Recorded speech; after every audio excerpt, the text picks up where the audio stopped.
In the 1920s, an expedition is being conducted in Antarctica. Bruce Wayne is investigating the disappearance of a crew that was under the command of Professor Oswald Cobblepot, but all Bruce finds are the frozen bodies of the sailors. Apparently, there are no survivors, but according to the passenger list found by Dick Grayson, there are two people not among the dead, a man named Grendon and Cobblepot himself. Despite the conditions indicating that neither could be alive, Bruce decides to continue searching for answers about what might have happened and perhaps find the two. Among the debris, Dick finds Cobblepot's diary. According to the diary's records, ever since the crew arrived in that region, something strange had been happening, and everyone could feel it. A sense of fear lingered in the air, and the situation quickly spiraled out of control. Just a few days after the expedition arrived, the dogs went mad, forcing Cobblepot to kill them. The crew member Grendon disappeared, apparently after losing his mind, and it seems the other crew members were going through the same process. According to the last entries in the diary, Oswald was the last one remaining, but he felt that something was coming, that something was calling him. Meanwhile, Bruce was exploring the area when he saw what appeared to be Cobblepot, although his appearance was completely different. Bruce ran to catch up with the professor, but ended up falling into an area that led to a strange cave. Assuming Cobblepot might have gone in this direction, Bruce entered to investigate. Inside the cave, Bruce found Grendon striking a piece of ice. Grendon was clearly not mentally stable. His words made no sense. He claimed he was chosen to deliver a message to the world, a message from a being as ancient as the universe, who lives beyond time and space, who came from the stars in a distant past, bringing abominations and plagues to Earth. The silhouette of what seemed to be this creature was trapped in the ice wall. When Bruce stared at the shadow in the ice, he felt his mind being dragged into madness. The human mind cannot comprehend the true form of this creature. Bruce didn't understand any of what was happening and decided to take Grendon away. But suddenly, monstrous-looking penguins appeared and attacked Bruce. These penguins, in addition to being larger than common penguins, seemed to have undergone some sort of genetic mutation that turned them into aberrations. While Bruce was fighting, Grendon ran back to the ice wall and managed to make a large crack in it. From inside, strange tentacles emerged and entered Grendon's body. Bruce didn't see this happening because he was too busy dealing with the penguins. When Bruce finally managed to get rid of the penguins using a flare, Grendon tried to attack him, but Bruce defended himself. Grendon warned that the one who lurks at the world's threshold is coming and that nothing can stop it because the door has already been opened. Before leaving, Bruce decides to completely seal off the cave. Dick even questions whether this was the best option, as the creature trapped in the ice could be a significant scientific discovery. However, Bruce says that such discovery would be as impressive as the danger that would come with it. The mere presence of whatever it was, even seemingly dead, was enough to contaminate the region's wildlife with some sort of virus, and likely was responsible for infecting Cobblepot's crew. Therefore, it's best that it remains trapped inside that ice coffin. As the Wayne crew returned to the ship, they were being watched from afar. After the death of his parents, Bruce began traveling the world. For 20 years, he had been preparing and traveling to various places, always seeking answers about that traumatic event from his past. While sailing, Bruce was analyzing Cobblepot's diary and realized that there is a great danger lurking under the city of Gotham, a cult said to be intertwined with the city's roots since its creation. If this is true, it means it's time to return home to protect his homeland. Some time passes and they arrive in Gotham. Dick, Sanjay and Kylie were restraining Grendon, who, despite looking like a corpse, was still alive and warned everyone that returning to Gotham would lead to their destruction. Before disembarking, Bruce asks one of his crew members to stay on the ship to watch over Grendon.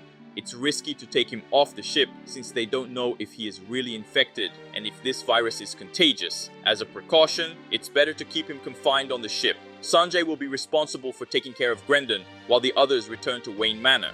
When they arrive home, Bruce immediately receives an invitation from Oliver Queen for a welcome celebration. But Bruce feels that something is wrong in his house. It doesn't take long for him to discover what it is. A corpse was left in a hall. From the marks on the body, Bruce and Dick believe it was a murder. The man was killed and brought to Wayne Manor. When Bruce approaches to examine the body more closely, he hears a voice saying the name Langstrom, which leaves him startled. Bruce decides to call the police after further examining the body.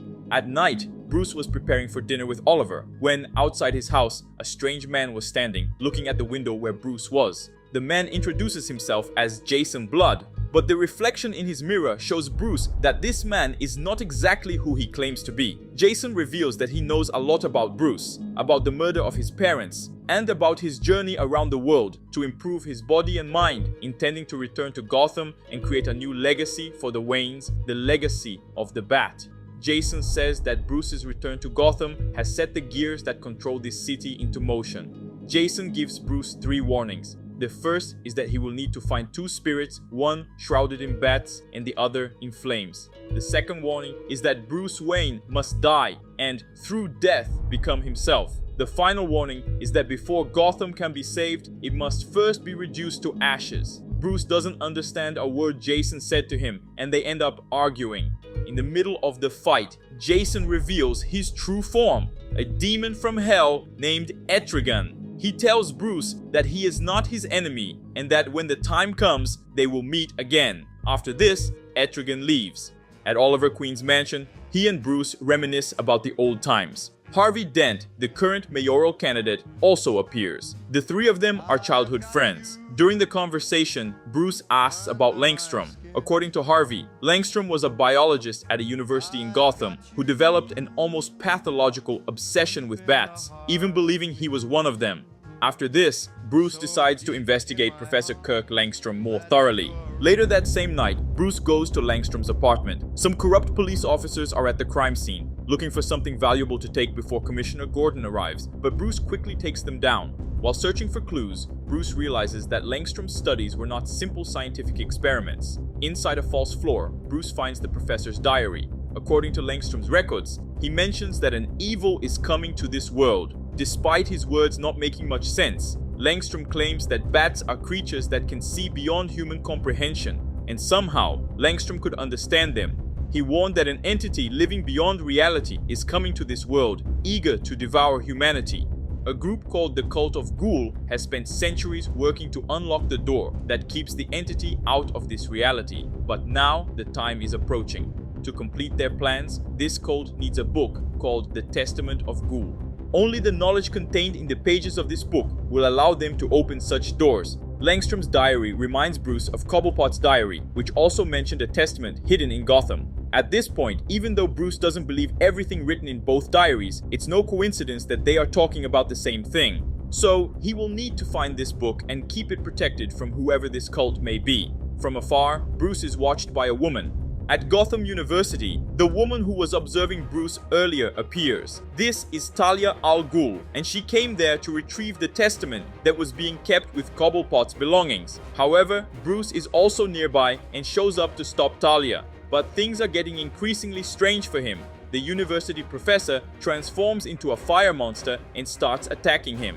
The battle between the two sets the university building ablaze, forcing Bruce to flee. Fortunately, Etrigan also appears and fights the creature while Bruce chases Talia. According to Etrigan, the testament must be protected at all costs, and only Bruce is capable of doing it. In the city streets, Bruce encounters Talia again. Talia reveals that she killed Langstrom and that the Cult of Ghoul disappeared a long time ago. She is the sole remaining member. Her goal is to give Gotham a new purpose and honor the curse that gave birth to it. These revelations, along with many others, make no sense to Bruce. Suddenly, a new creature appears. Bruce spent 20 years preparing to face the corruption and criminals of Gotham, but he never prepared to face real monsters. And because of this, he ends up getting the worst of it, being forced to flee before he is killed. In the sewers of Gotham, Talia tells her monster to fetch the key necessary to open the door. Meanwhile, back on Wayne's ship, Commissioner Gordon and the police are called to investigate a strange report they received. The ship is completely frozen, as if it were winter. It doesn't take long for Oliver Queen, Dick Grayson, and Kai Lee to also arrive. Dick takes advantage of Oliver distracting the commissioner and heads to the ship. Upon entering, Dick looks for Sanjay, who was alone taking care of Grendon, but all he finds is Sanjay's frozen, lifeless body. Grendon is still alive, but suddenly Dick is ambushed by the same monster that attacked Bruce earlier. A few minutes later, the police, along with Oliver and Kai Lee, approach the ship when they hear gunshots and screams from inside. By the time they arrive, it is too late. All they find are the bodies of Sanjay and Dick, both dead, and Grendon is missing. Kylie is devastated to see her friends, and Oliver Queen vows revenge against whoever is responsible. Somewhere underground in Gotham, Talia is preparing for the entity's arrival, but first, she needs to resurrect a certain person who once came to these lands to unearth profane secrets. Together, they will bring back Yog-Sothoth. The fire creature appears and hands Talia a container holding Etrigan, who had been imprisoned during the battle at the university. After that, the fire creature uses its power to revive the one Talia has been eagerly awaiting, Ra's al Ghul, Talia's father and leader of the cult of Ghul. Back at Wayne Manor, Alfred is helping Bruce find answers to everything that has been happening. Alfred warns Bruce not to completely dismiss the supernatural, but Bruce insists there is a rational explanation for everything. Alfred finds a book for Bruce that contains stories about black magic. This book talks about a shadow priest named Ra's al Ghul, who in 2000 BC discovered the ruins of a profane sanctuary. Using necromancy, he managed to obtain the secrets of this place, but Ra's al Ghul's ultimate goal was to fulfill the wishes of his master, an evil entity, like a god who lives in a different dimension. Ra's wanted to bring it into this reality. To Bruce, all of this seems like myth, but behind every myth, there are some real facts. While analyzing the book, Bruce finds coordinates related to Gotham's underground map, deducing a possible location where the cult of Ghul might be hiding. He sets off for another investigation. Meanwhile, back in the Gotham sewers, the final piece needed to open the door has arrived, the key. Talia's other monster managed to bring Grendon to them, and now the preparations can begin.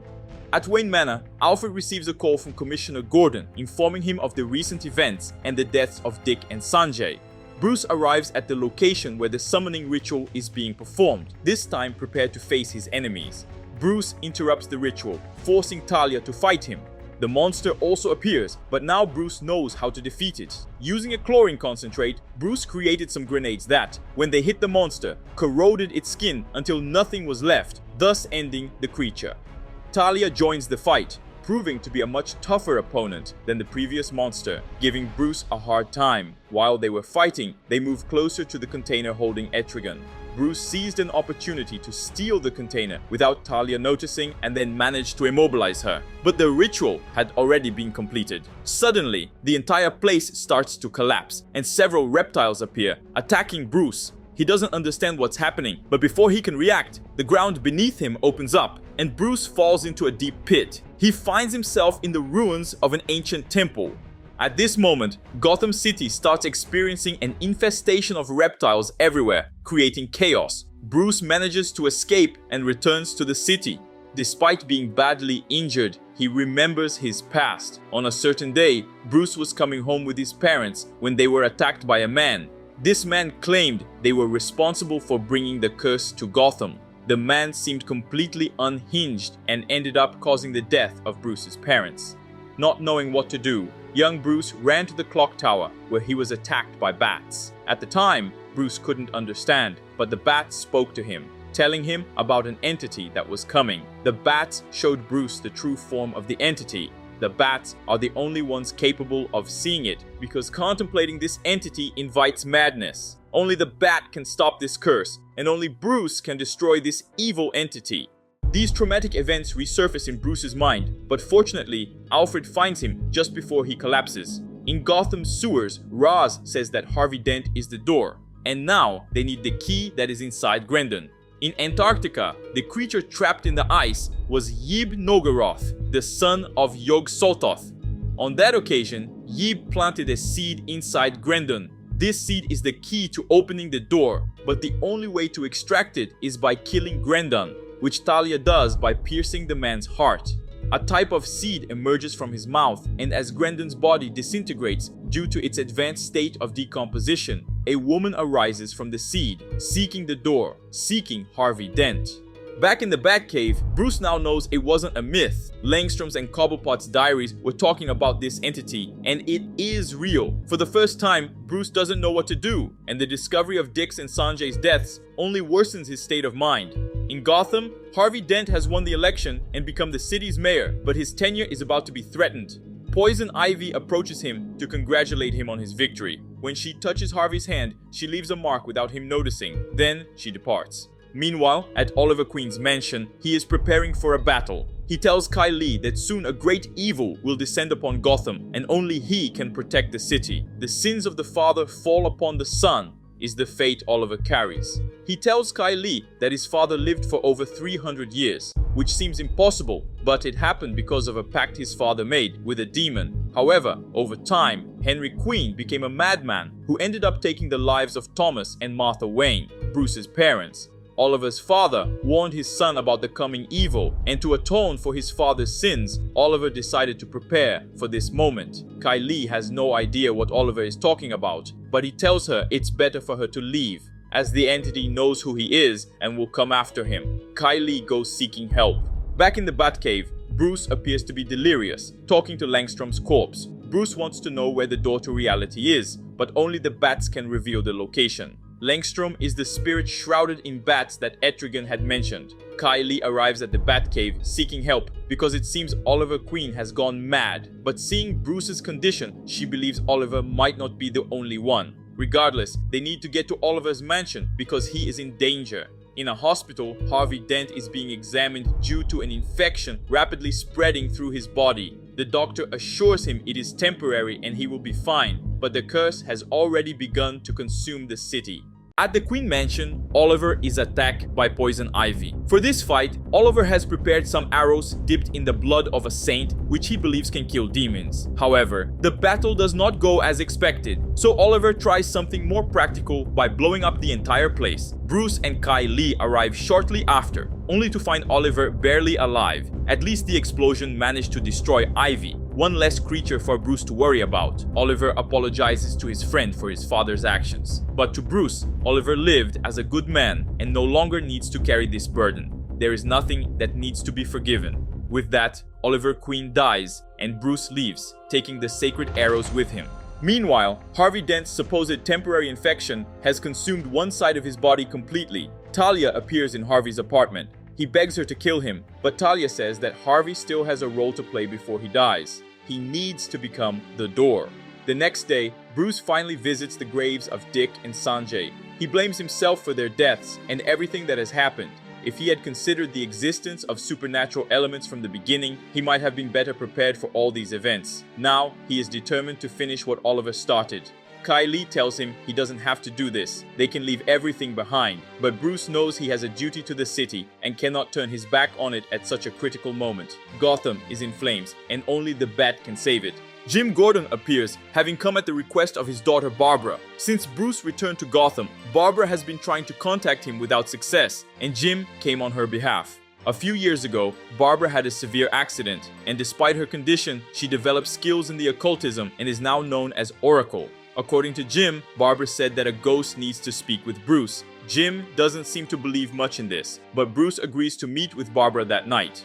The ghost Barbara is referring to is the spirit shrouded in flames. Bruce knows the time has finally come. Back at the Batcave, Bruce begins his preparations. Alfred disagrees with this situation, clearly seeing that Bruce is not in any condition to fight. Nevertheless, Bruce knows this is his destiny. He doesn't know who he will be fighting, but he knows he must fight. Before leaving, Bruce puts Kylie in charge of everything. Then, Bruce dons the mantle of the Bat for the last time. He goes to Arkham Asylum, where Oracle is one of the patients. Bruce needs to speak with the spirit shrouded in flames, a spirit that burns in hell. He just doesn't know who it is, which is why Barbara questions whether Bruce truly intends to continue. But at this point, Bruce needs to see it through to understand the whole truth. Barbara then summons the spirit. Suddenly, Bruce finds himself a child again, with his father nearby. Thomas laments that the truth must be revealed in this way, but now Bruce needs to learn about the Wayne legacy. Thomas Wayne was born in 1585 and was one of the first colonists to venture into the New World. He, along with a few others, founded the village that eventually became the city of Gotham. However, in the early years, they struggled to adapt to the region's climate until one day, Oswald Cobblepot discovered a secret hidden beneath the land. Thomas Wayne, Henry Queen, and Bartley Langstrom accompanied Cobblepot on an expedition to the depths of the village, where they found a temple guarding a book, the Testament of Ghoul. Thomas could tell that the book contained dark magic just by looking at it, but the four of them decided to read it, leading them to perform wicked rituals. These acts brought prosperity to the village, which grew over the years into the great city of Gotham. Additionally, the four believed they were blessed with wealth and eternal life. However, centuries later, they discovered that the rituals also awakened a cosmic entity, Yog-Sothoth. By using the Testament's magic, they drew the entity to the threshold of this reality. The four were responsible for summoning the monster. When they realized what they had done, each of the four slowly began to lose their sanity, leading them to madness. To make matters worse, this curse placed a burden on their descendants. The sins of the father fall upon the son. This is why Kirk Langstrom and Oliver Queen tried to combat the creature. Thomas warns that it is not too late. The door is not yet fully open, and there is still a chance to stop the invasion. But for that, Bruce must accept his destiny and unite with the Bats. Using Langstrom's notes on the experiments he was conducting, Bruce tries to replicate them and thus summons the Bats. Now he understands what needs to be done and accepts the sacrifice. This is the moment when Bruce becomes one with his destiny, allowing him to be guided to the door, to the place where it all began. Bruce returns to the underground temple beneath Gotham's sewers. He encounters Harvey Dent, consumed by the infection. This infection has created a door. Harvey is still alive and recognizes Bruce, but unfortunately, there is nothing more that can be done. Bruce bids farewell to his friend and follows the path through the door. Bruce finds himself in a large cavern, and as he begins to explore, various monsters appear. These monsters are the spirits of his friends who had been imprisoned by the curse: Oliver, Dick, and Sanjay. Using the sacred arrows, Bruce hits each of them, freeing their spirits from this prison. Bruce reaches the ritual site where Ra's al Ghul is opening the door. Once again, Talia protects her father, and she and Bruce enter into battle. Although Talia is skilled in magic, Bruce is superior in hand-to-hand combat and manages to pierce Talia with the last sacred arrow, absorbing the magic from her body and causing her to age to death. Now only Ra's remains. However, Ra's does not want to waste time with a fool dressed as a bat. He opens the door and Yog-Sothoth begins to approach. Bruce attacks Ra's, but it is futile. The entity is coming. Additionally, Ra's al Ghul is actually Hastur, the progenitor of Yib-Nogaroth, the Unspeakable, the Cthulhu himself. The monster advances towards Bruce, who is powerless against its strength. As Yog-Sothoth approaches this reality, the entire planet begins to feel the effects. A blood moon rises in the sky, signaling that the end is near. But Bruce remembers the sins of the father. Bruce Wayne must die and through death become himself, for only the Bats know the path to salvation. Thus, the Batman emerges. To combat monsters, Bruce had to become one. With this new power, he is able to face Cthulhu. Batman overcomes the unspeakable. His bat form can wound the enemy. However, it is already too late. Cthulhu is absorbed and Yog-Sothoth begins to cross the portal. Even a part of its body is enough to affect Batman's mind, as contemplating this entity is an invitation to madness. At this moment, the name Etrigan echoes in Batman's mind, and he remembers the container. When the time came, Etrigan would fight by his side. When Etrigan is released, he creates a protection that prevents Batman's mind from being dragged into insanity. The fire demon will take care of everything, so it is time for Batman to leave. Etrigan uses his flames to create a massive explosion, thus preventing Yog-Sothoth from crossing into this world. Etrigan sacrifices himself. Before it can be saved, Gotham must first be reduced to ashes. Etrigan's flames spread through the entire sewer system, reaching the city. From Wayne Manor, Kai Lee sees the city burning. Months pass, and the city's reconstruction is underway with the help of the Wayne Foundation's resources. Harvey and Oliver have been honored with memorials, and now Kai Lee is the current director of the Wayne Foundation. She inherited Bruce's entire fortune and is dedicated to creating a Gotham that Bruce would be proud to live in. And who knows, if the city ever needs a protector again, not even death will stop Bruce from returning to save them.